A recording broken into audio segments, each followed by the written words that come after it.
Y ahora sí dejamos a Darling, ¿cierto? Vamos a participantes.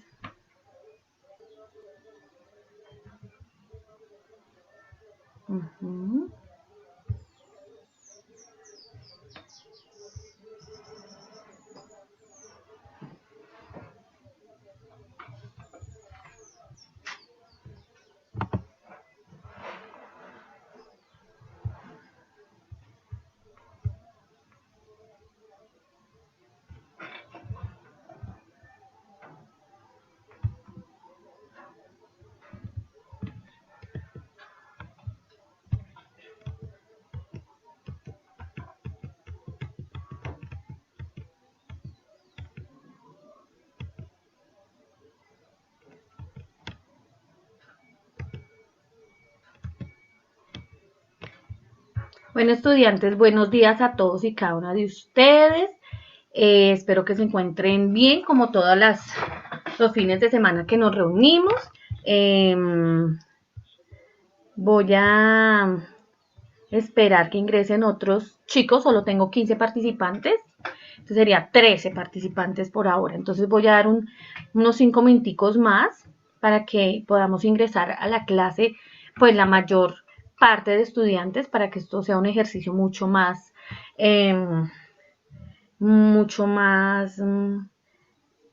productivo. ¿Listo? Entonces estoy esperando que ingresen más personas. Bueno, los saludo de nuevo, deseando que ustedes estén bien allá en sus casas. Me confirma si están viendo allá bien, si no tenemos problemitas con el sonido, me colaboran por favor. Hoy quiero saludarlos y decirles que vamos en nuestra clase número 14. Hoy es nuestra clase número 14 del... gracias. Bueno, tenemos nuestra clase número 14 de ciclo 3. Ciclo 3 son los chicos, las chicas, los señores, las señoras que están cursando sexto y séptimo grado. ¿Listo? Entonces, voy a rápidamente, mientras ingresan más chicos, que yo sé que siempre son más, mire, si ya subieron, ya subió un poquito más. Para los que son nuevos, que yo me imagino que ya en este momento ya no hay más nuevos, pero si los llegase a ver, les recuerdo que hoy vamos a manejar nuestras preguntas desde la 126 que quedamos la clase anterior. Entonces, si usted hasta ahora ingresó, pues sepa que ya vamos en la pregunta 126 de 200 que hay que responder de este módulo que ustedes van aprendiendo cada fin de semana. Entonces, recordándoles que este módulo debe estar completamente diligenciado para el día 15 de junio, enviarlo junto con el ensayo sobre el tema que a ustedes más les gustó de español. Ya deben ustedes más o menos verlo. También lo del libro. Recuerdan que yo les había dicho que para dentro de 8 días ya es el foro. Pues chicos, me tocó cambiar la fecha del foro porque me parece mucho más práctico que ustedes vayan terminando su módulo. Entonces, la idea es que la última clase que tengamos, hagamos el foro del libro, ¿sí? Para que ustedes tengan tiempo para ver cada una de las clases, ¿cierto? Y terminar el módulo y si nos quedan más clases, pues sí, o sea, yo voy a tratar de regular las clases, tanto que la última clase que nos corresponda trabajamos el foro del libro, para que ustedes ya estén más relajaditos, para que ustedes no estén pensando, ay, ¿cómo hago? Sino que ya una clase antes hayamos terminado todo lo que tiene que ver con el módulo y a esa última clase le podamos dar, ahí sí, rienda suelta a trabajar lo del libro. ¿Listo? Entonces, espero que ustedes estén de acuerdo conmigo porque es una manera de darles como más tiempito para los chicos que apenas llegaron. Es que tuve conversación con algunos estudiantes y ellos me dicen que hasta ahora ingresaban, entonces no tienen el mismo tiempo. Entonces, para darle tiempo a esos estudiantes de que puedan leer su libro, entonces lo vamos a hacer de esa manera. ¿Les parece, chicos? Eso por un lado. Por otro lado, espero que hayan enviado juiciositos, muy, muy juiciositos, el trabajo de arte. ¿Listo? ¿Qué otra cosita tenemos ahí? Vamos a ver cuántos chicos ya ingresaron. 21, ya podemos arrancar. Listo. Entonces, para resumir, entonces, esa fecha 21 de junio, ténganla muy, muy clara para que ustedes no vayan a tener inconvenientes con la entrega de esos productos terminados que se exigen como productos académicos. Es lo que usted responde a las cosas que vieron. ¿Listo? Bueno, chicos, ahora sí vamos con la clase de hoy. La clase anterior, todos juiciositos, quedamos en la 125, ¿cierto? Que decía, la verosimilitud es A, la similitud entre lo feo y lo bello, B, la negación de todo aquello sensible, C, la facultad de que todos los sucesos debían ser posibles, D, todas las anteriores. Entonces, ya sabemos que la verosimilitud quiere decir que todo lo que nosotros podemos hacer es posible, todo es posible. Entonces, la respuesta sería la letra C. ¿Listo? Entonces, arrancamos. Creo que vamos un poquito más adelante. No sé qué me dirán ustedes. Vamos a arrancar entonces hoy con algo que quedó en la semana pasada, que es en la poesía. Con respecto a la poesía, vamos a recordar esa parte. Y al final, pues hacemos un sondeíto de preguntas como hemos venido haciendo todos estos días. ¿Listo, chicos? Entonces, adelantemos. Listo, en la poesía. Nos vamos aquí, que no se me quede quieto. A ver, computadorcito. Denme un segundito que no me quiere responder. Vamos hacia atrás. Ahí intento. Entonces voy a apagar mi camarita. Eso, ya llegamos, ya llegamos. Listo, muy bien. Acá, listo, en la poesía. Entonces decimos que nosotros tenemos influencia, ¿sí? De España, o hay influencias de ese neoclasicismo porque se imita también a otros autores europeos como a Rose, Voltaire, Montesquieu, a Madame Stoll, entre otros. Estos autores europeos fueron los que trajeron influencias ¿a dónde? A España. ¿Listo? Para que lo tengamos ahí juiciosos. Vamos en la 128. También influencia de los maestros de la antigüedad, desde la parte de los orígenes latinos y griegos, que es Virgilio, Horacio, Ovidio, Lucrecio, Anacreonte, Homero, ¿sí? Entonces tenemos bastantes influencias, ¿de dónde? De la influencia latina y griega, que recuerden que eso lo veíamos de las lenguas grecorromanas, lo que veíamos nosotros hace unos días sobre esas influencias, que nosotros de dónde derivaba el español. Entonces vimos eso, ¿verdad, chicos? Entonces, también dentro del neoclasicismo veíamos los temas que trataban en ese movimiento neoclásico en español. Entonces, la poesía de contenido ligero sobre el tema del amor, la poesía civil, sobre el progreso y sobre las ciencias. ¿Listo? Ellos manejaban esos tres puntos importantes sobre lo que hablábamos de las cosas antiguas. ¿Sí? A ellos les gustaba mucho esta parte. Recuerden que esa poesía civil hablaba mucho de las guerras, de la parte política, pero la manejaban en un contexto de verso que no sonara tan fuerte. Era una manera de dar a conocer la oposición ante muchas cosas políticas, pero manejaban era la poesía civil. Recordemos que en la clase anterior aprendimos sobre el himno nacional de Argentina, de donde salió de una poesía. ¿Listo? Entonces, para que lo tengamos ahí bien claro.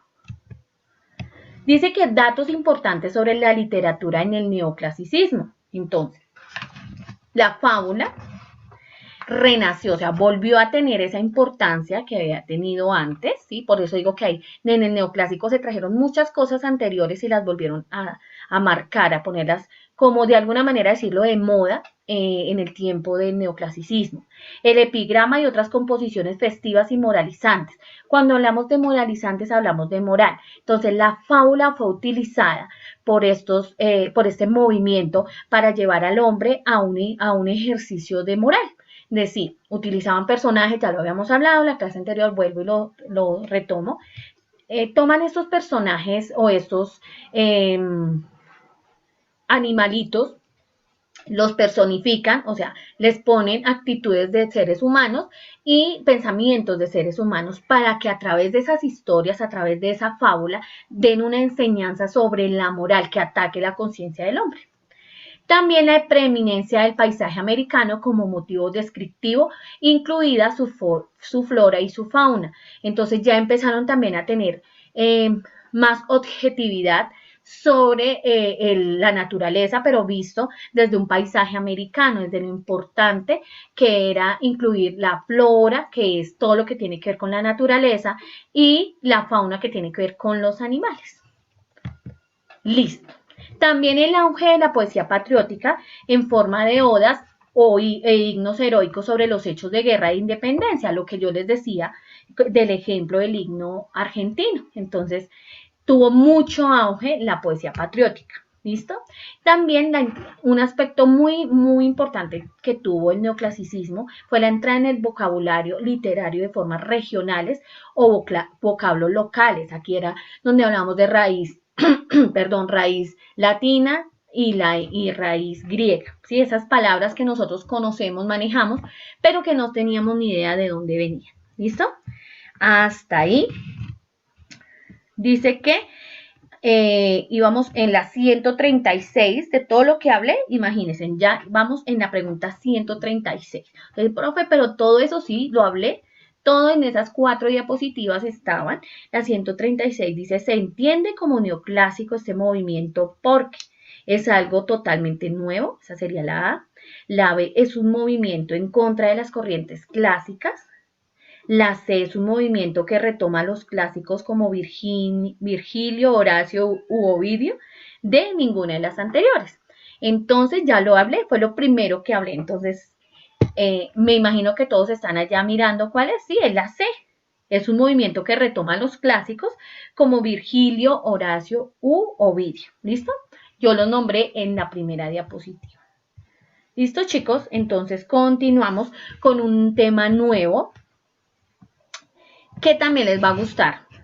Yo sé que nomás los nombres, romanticismo, neoclasicismo, renacentismo, todo eso suena, ¿cierto?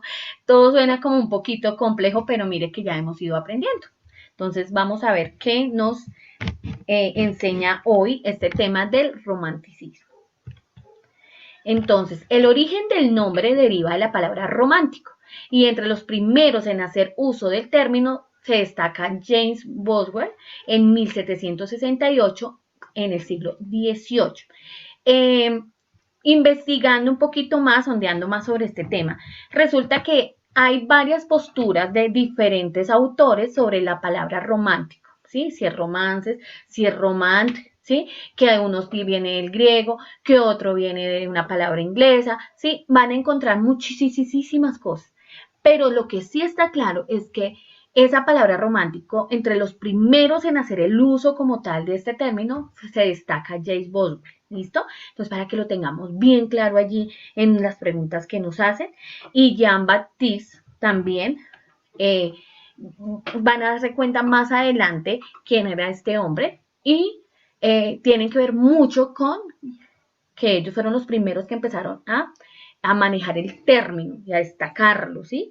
Entonces ya vinieron otros autores que lo dejaron con otro significado, o no significado, con otro, es el mismo término, pero ya le dieron otra exclusividad para la parte literaria, el arte, la pintura, toda esa parte, pero que ustedes deben saber es que este hombre, Boswell, fue el que utilizó por primera vez y destacó este término romántico. ¿Listo? Entonces, si hablamos del siglo, arrancó en el siglo XVIII, finales del XVIII, y terminó cerca de la mitad del siglo XIX, para que puedan responder allí en sus diapositivas. Entonces dice que el romanticismo es un término que puede emplearse de distintas maneras, lo que les decía anteriormente. Puede tratarse la característica de aquel o aquello que es romántico, que expresa o comparte sus sentimientos o que es idealista, de eso que uno se imagina que va a pasar y hace lo posible porque ocurra.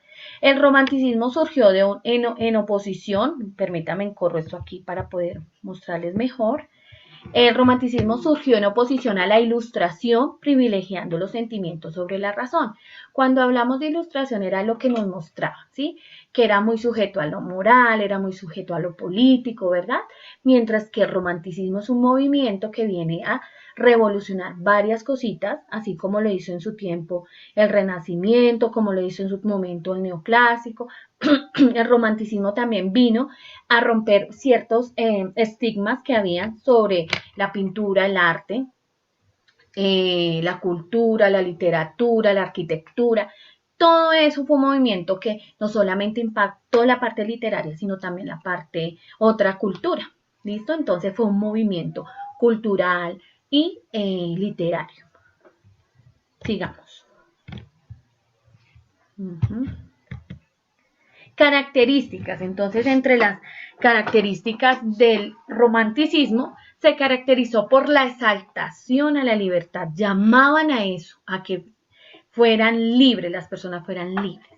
La individualidad, la subjetividad y la sentimentalidad frente al objetivo y lo racionalista, ¿sí? Que ya veníamos manejando desde la ilustración, donde se nos pedía solamente tener la parte, no incluir la emoción ni los sentimientos con la razón. Siempre la razón era la que estaba por encima de los sentimientos. Entonces ya en este movimiento empieza a salir más la parte de libertad, la parte de individuo, lo subjetivo, no, lo objetivo, lo que ya lo tenemos ahí frente, lo subjetivo es lo que está, que no vemos, sí, que eso va trascendiendo después, la sentimentalidad que no la podemos tocar es algo intangible, pero también, además de todo eso, el fuerte rechazo a la tradición clásica proveniente del neoclasicismo. Fue un movimiento que estuvo totalmente en contra del neoclasicismo, para que lo tengan muy, muy en cuenta allí en sus preguntas y puedan darle respuesta. Entonces era algo que estaba totalmente en desacuerdo con lo clásico. Listo, dice que el romanticismo se basa en la reivindicación de lo particular frente a lo colectivo y en la rebeldía creadora por parte de los poetas. Aquí es donde les digo que en la parte literaria sí que tuvo cambios, ¿sí? Que ellos querían terminar con las normas para la creación literaria que prescribe el clasicismo. Las normas aristotélicas como la regla de las 3 unidades, tiempo, espacio y acción. No, ellos querían ser más libres en su expresión como poetas, en su creación literaria, poderla hacer como ellos querían, en el tiempo que ellos querían, manejarla de una manera rebelde de alguna manera decirla, y no llevar tanta normatividad que era lo que imponía el neoclasicismo. Yo se los expliqué en la clase anterior. Las normas aristotélicas eran una regla para que ellos pudieran hacer sus composiciones literarias. Ya en este tiempo del romanticismo, eso ya lo empezaron a dejar, porque eso fue lo que trajo el movimiento para sus poetas en cuanto a la parte literaria. ¿Listo, chicos? Listo. Entonces vamos, para tener en cuenta, entonces el romanticismo es un movimiento revolucionario en todos los ámbitos vitales que hay en las artes. ¿Cuáles son esos ámbitos que hay en las artes? Tenemos la literatura, tenemos la pintura, la arquitectura, la música, ¿cierto? El arte, lo que es expresión en pinturas, en retratos, todo esto fue un movimiento que lo revolucionó, rompe con los esquemas establecidos en el neoclasicismo, defendiendo la fantasía, la imaginación y las fuerzas irracionales del espíritu. Aquí es donde ustedes se acuerdan que cuando hablábamos antes, primero era todo centrado a Dios, llegó el neoclasicismo, entonces todo centrado en el hombre, entonces ya llegó el romanticismo, entonces aquí ya lo colocaron más como de imaginación, como de la libertad de ese ser, poderse expresar como querían, utilizar la fantasía, no tenía que ser todo tangible que yo tengo que componer porque lo vi, no, ya empezaron a manejar la imaginación, inventar o crear historias basadas en la misma imaginación. Fue en el romanticismo donde las emociones, los sentimientos hacia personas empezó a tener mucha fuerza. Dice que la literatura del romanticismo fue un movimiento literario, ya lo hemos dicho, que se inició en el siglo XVIII, igual que como tal todo el movimiento. En Alemania, Inglaterra y Francia se dispersó, o sea, estos fueron los tres países que marcaron como esa época, ¿sí? Que, fue un movimiento literario muy fuerte, donde arrancó, donde inició, donde le tomó mucha fuerza, fue en Alemania, Inglaterra y Francia, eso es decir, Europa, que se dispersó y cultivó por toda Europa hasta el siglo XIX, pero no fue hasta todo el siglo XIX, sino como inicios del XIX, y que continúa ejerciéndose por influencia hasta la actualidad. Algunas cosas del romanticismo siguen, otras han ido perdiendo auge en Europa, ¿sí? Eso desde el punto de vista en Europa, ¿sí? Y aquí en Colombia o aquí en lo que es Hispanoamérica, también sigue siendo, tiene influencia hasta la actualidad, aunque han cambiado muchísimas cosas en cuanto a las composiciones en diferentes rangos o diferentes, digamos, desde el arte, decimos la música, ¿sí? Desde el arte en cuanto a música, sabemos que ha cambiado muchísimo, eso está totalmente, o sea, se cambió tanto que ahorita ya cualquier cosa se le llama música. Entonces, digamos que desde la literatura ha mejorado, o ha mejorado, no, sino se ha mantenido, porque hay personas que siguen cultivando y llevando ese trabajo de escribir, de hacer esta literatura romántica, de seguir haciendo imaginación. Mucha gente también hace sus escritos, digamos, desde todo lo que tiene que ver con el romanticismo hispanoamericano, lo siguen manejando desde su imaginación, pero otras personas ya colocan todo sobre la realidad, digamos, de alguna manera, y le mezclan imaginación o cosas ficticias con cosas que pasaron. Entonces, sí ve que esas mezclas hacen que se pierda de alguna manera esto que dejó tan bien centrado el movimiento romántico. Ahora sí vamos a hablar un poquito más hacia lo hispanoamericano. Entonces, el romanticismo, volvemos a repetirlo, es un movimiento artístico y literario que surgió en Europa en el siglo, aquí dice que en el siglo XIX, pero digamos que ya en Hispanoamérica, esta fue la fecha, al inicio del siglo XIX fue que marcó esta importancia. ¿Listo? Que se opuso al racionalismo y al neoclasicismo. De lo racional pasaron a ser más hacia el ser humano, más hacia lo espiritual, más hacia lo sentimental. Ustedes estén allá mirando muy juiciositos sus preguntas, porque la idea es que al repetir algunas cosas claves en las diapositivas, quiero que ustedes estén muy pendientes de las preguntas que les hacen allí.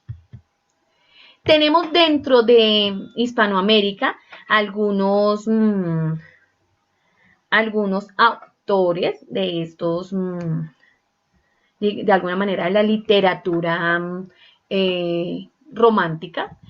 Y tenemos también otros, aquí lo que hice fue seleccionar, o encontré esta diapositiva muy importante, que selecciona cada uno de ellos. En la parte de Hispanoamérica tenemos a Gustavo Adolfo Bécquer, creador de rimas y leyendas. También tenemos a Lord Byron, pero él sí ya es de otro país, de Francia. Johann Wolf von Goethe, de las tribulaciones del joven Werther.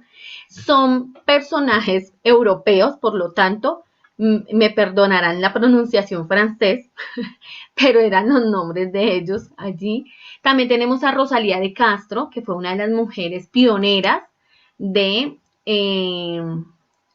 este movimiento, escritoras, fue ya escritora de los cantares gallegos, española ella, y fue una de las mujeres, si no estoy mal, de las primeras mujeres escritoras en el tiempo del romanticismo. Víctor Hugo y su gran obra Los Miserables, que eso fue llevado al cine también y a la televisión. Entonces son estos hombres importantísimos dentro de el proceso, dentro del movimiento romántico. Listo, acá hasta aquí llegamos. Y voy a sacar, ¿por qué lo hice tan rápido? Porque quiero sacar el tiempo para poder ayudarles a responder las preguntas, porque hay algunas que son un poquito complejas. Entonces lo vamos a hacer entre todos Y lo digo porque realmente hay muchas preguntas que repiten y repiten casi que el mismo concepto. Entonces voy a ayudarles en lo posible. ¿Listo, chicos? Entonces espero que hasta ahí todos vayamos bien. ¿Listo? Voy a dejar de compartir pantalla. Momentico. Listo. Vamos a ver si ahí salgo rapidito. Eso. Listo. Fue hoy volando. Esta clase fue volando. ¿Por qué? Porque hay preguntas que se repiten y quiero que entre todos las contestemos teniendo en cuenta lo que vimos. ¿Listo, chicos? Entonces, para ver si alcanzamos a responder varias que tienen que ver más con lo analítico de lo que acabo de explicar.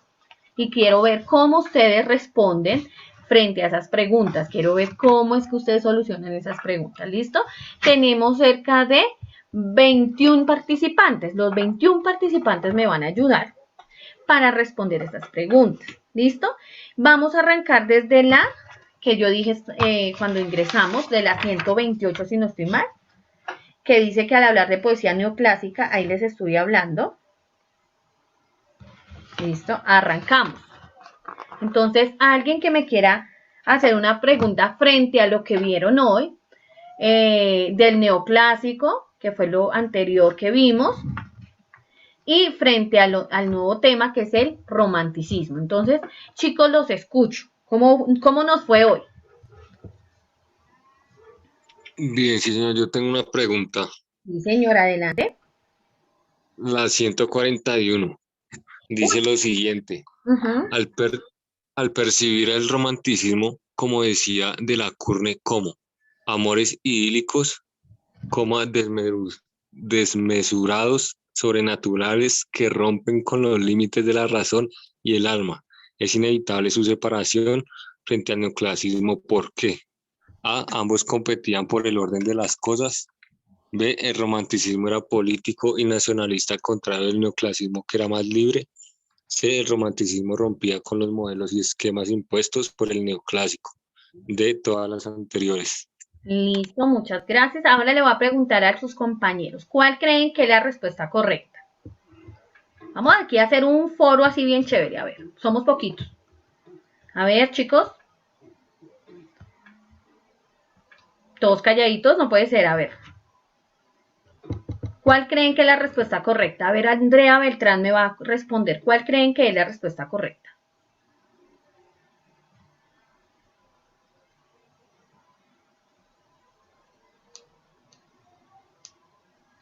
Bueno, entonces vuelvo con el mismo compañero que me hizo la pregunta. ¿Cuál crees tú entonces que es la respuesta correcta? La C. Sí, señor, el romanticismo rompía con los moldes y esquemas impuestos del neoclásico. Eso fue lo que acabamos de escuchar, que no tenía nada que ver, que es totalmente diferente. Aprovechemos el tiempo, chicos, nos quedan 10 minutos y la idea es que ustedes queden al día en las preguntas de hoy. ¿Listo? Yo ya les estaba comentando ahorita que vamos a llegar prácticamente hasta la 143.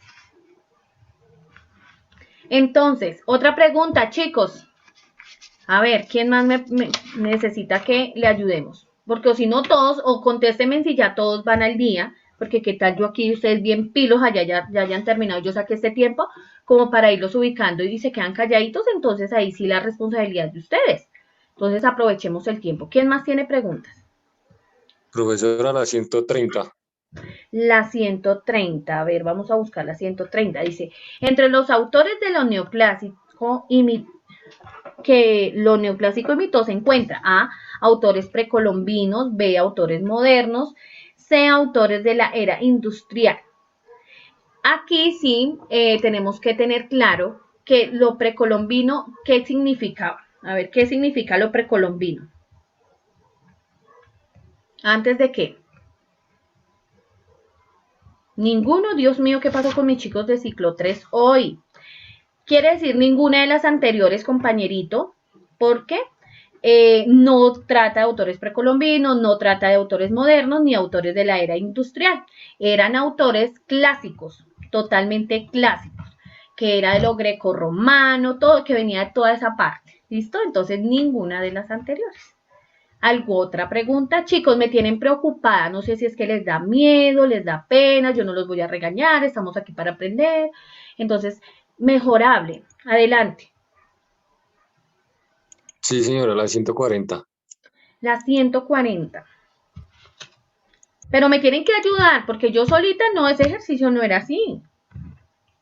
Dice, el movimiento del romanticismo con su carácter perceptivo, A, se opone al clasicismo y su orden, B, crea alianzas con el clasicismo porque sus ideas eran los mismos, sus ideales, es un movimiento que al igual que el clasicismo solo habla de autores de la antigüedad, de ninguna de las anteriores. ¿Cuál creen que es? A ver. La A. Claro, porque se opone al clasicismo y su orden. Totalmente. Estas preguntas están muy fáciles, en serio, chicos. Quería como ubicarlos un poquito. A ver, ¿quién más? Quiero escucharlos porque ya no hay excusa. Miren, ya hoy saqué el tiempito que ustedes tanto estaban pidiendo para que los orientara. Entonces saqué el tiempo y ustedes no hacen las preguntas para entre todos responderlas. Están muy calladitos y me preocupa, muchachos, que tengan esos módulos atrasaditos y después estén colgados de tiempo. Entonces aprovechemos la clase. Sigan. Profe, la 129. La 129, pero me van a hacer el favor y entre todos ayudamos, porque la idea no es aquí contestarles. Listo, 129, contestar por contestar, no, chicos, porque para eso estuvimos. Y todo tiene que ver con el tema de hoy. Alguna de las características del movimiento neoclásico en España es que en España, y ya no estamos hablando del romanticismo, sino de el neoclasicismo. Entonces, A, posee influencia árabe y de parte asiática. B, posee influencia de los conocidos como pueblos bárbaros por los romanos. C, posee influencia de los maestros de la antigüedad latina y griega, de ninguna de las anteriores. ¿Cuál es la respuesta correcta? A ver, vamos. La C. La C, muy bien. No, entonces están muy bien ustedes. Con razón están calladitos porque tienen las respuestas correctas. Muy bien. ¿Quién más? Vamos a adelantar esos módulos. Aprovechemos el tiempo porque la próxima clase ya no lo hago. A ver. 139, por favor. 139, a ver. ¿Me la vas a leer, por favor? Léela.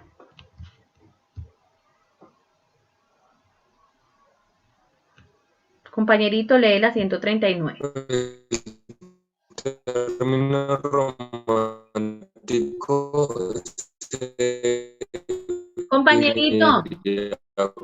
Compañerito, déjame yo la leo porque se te está escuchando robótico. ¿Listo? ¿Sí? Se te escucha robótico. Término romántico mío, solo.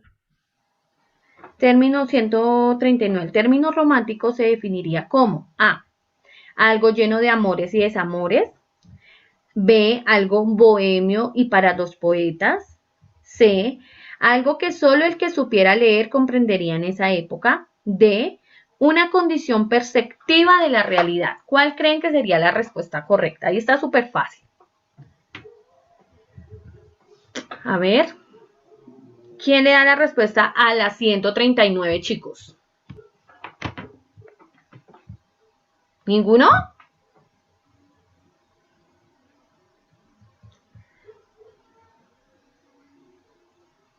Esteban Martínez, ¿estás ahí? ¿Cuál sería la respuesta para ti? No quiero que les dé pena, yo casi que nunca hago estos foros porque se me da más tiempo para desarrollar más preguntas. Hoy dije, no, lo voy a hacer más cortico para poderles explicar y poder trabajar juntos las preguntas. Pero si ustedes yo veo que esto no funcionó, pues la próxima clase la sigo haciendo normal y ustedes resuelven solitos sus preguntas allí, ¿verdad?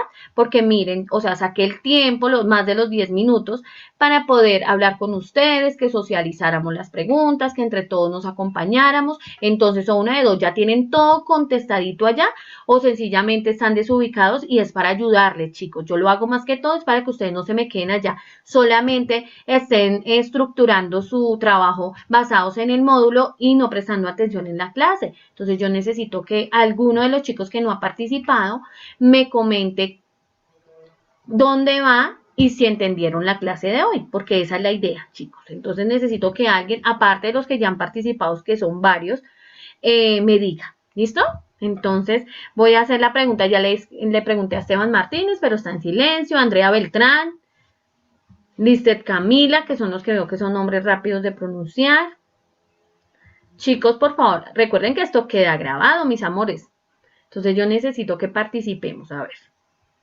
Profe, yo creería que es la A. Tú creerías que es la A. Algo lleno de amores y desamores, ¿sí? ¿Quién da más? A ver. La C, profe. Algo que solo el que supiera leer comprendería en esa época. ¿Quién da más? Yo digo que la D. ¿Es una condición perceptiva de la realidad? Sí, señor. Y les voy a dar una clave. Miren, ustedes tienen que aprender en eso. Por eso era que quería, porque yo vi las preguntas antes y dije, les voy a enseñar a ellos a ser analíticos. Miren la 139, lo que dice, el término romántico se definiría como A, algo lleno de amores y desamores, B, algo bohemio para los poetas, C, algo que solo el que supiera leer comprendería en esa época, D, una condición perceptiva de la realidad.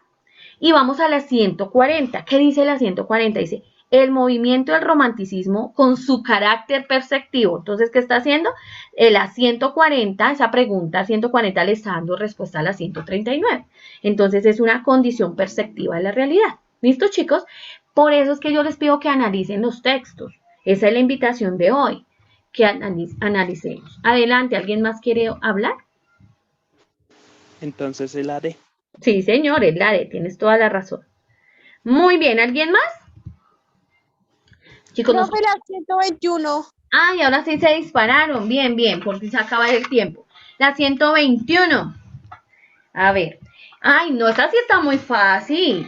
No, esa no la voy a responder. Está supremamente fácil. Creo que es la D. Sí, señor. Se desarrolla en el 18 y en el 18, como a finales del 18, o sea, están en contraposición o entran a tener los mismos tiempos. Termina el neoclasicismo y arranca el romanticismo. Siglo XVIII, compañerita, ¿alguien más? Póngase en pilas, hijos. 134, por favor. 134, vamos a ver si alcanzamos. 134. Al decir que existía una preeminencia del paisaje americano con motivo descriptivo, se puede pensar que era falso porque en ese entonces no había descubierto América. B, era falso porque no se tenía idea de los paisajes del mundo. Era verdadero, pues, perdón, en sus relatos daba importancia a la flora, a la fauna y flora de América. D, era falso porque ellos pensaban que América era una parte de las Indias. ¿Cuál creen que es la respuesta correcta? Yo lo expliqué hoy. Fue lo primero que expliqué, fue la segunda diapositiva que les coloqué, no es la A. Acuérdense que aquí estamos hablando de neoclasicismo. A ver, chicos, se va a acabar el tiempo. ¿Qué habla?